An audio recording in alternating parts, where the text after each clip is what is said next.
Kashmir police, Indian army और CRPF को उस वक्त एक और कामयाबी मिली जब हालन शांगस एरिया में मिलिटेंटों और सिक्योरिटी फोर्स के बीच एनकाउंटर हुआ और उसमें 2 मिलिटेंटों को मार गिराया गया और काफ़ी देर तक ये ऑपरेशन जो है वो जारी रहा। और हम इस वक्त आपको दिखा सकते हैं कि किस तरह से ये घना जंगल है और किस तरह से जो सिक्योरिटी फोर्सेस है वो यहाँ पर अपनी पोजीशन संभाले हुए हैं। और ये कहा जा रहा है कि एक स्पेसिफिक इनपुट के बाद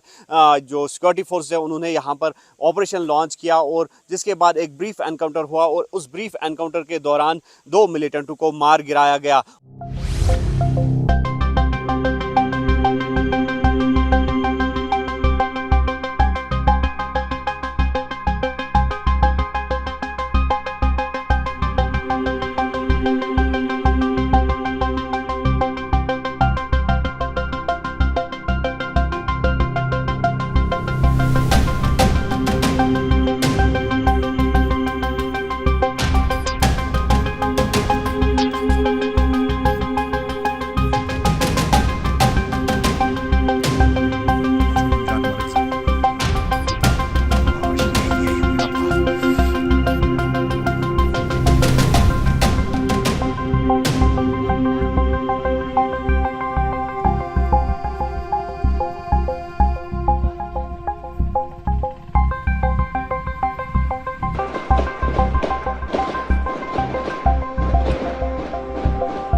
8 अक्टूबर की बात है और 8 अक्टूबर को हिलाल को एबडक्ट किया गया इन्हीं जंगलात से और उसके बाद 9 अक्टूबर को हिलाल की बॉडी मिली थी। तो ये बताया जा रहा है कि उसके बाद से ही जो सर्च ऑपरेशन है या फिर जो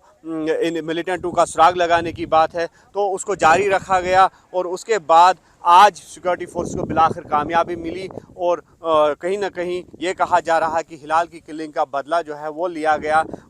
इन दोनों मिलिटेंटों की हलाकत की शक्ल में। और फिलहाल हम ये कह सकते हैं कि कॉम्बिंग ऑपरेशंस या फिर सर्च ऑपरेशंस जो है वो लगातार जारी है। और आप देख सकते हैं कि जो यहाँ की टोपोग्राफी है कितने घने जंगलात है और इन घने जंगलात में ही इन मिलिटेंटों को मार गिराया गया है। और ये कहा जा रहा है कि काफ़ी देर से, जिस तरह से हमने कहा कि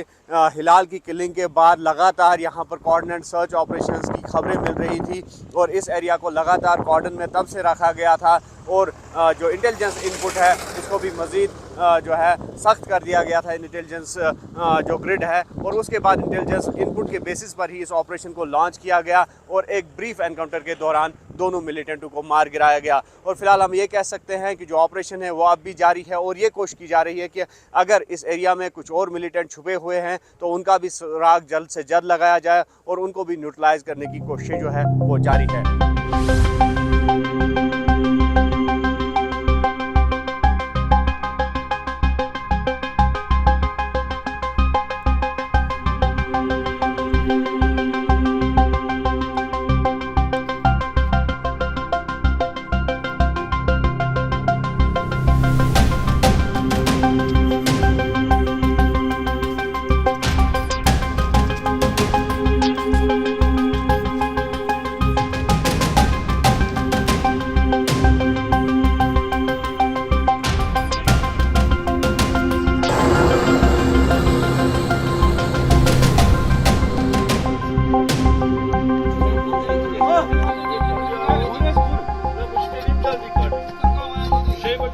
Şey bakıyorsun.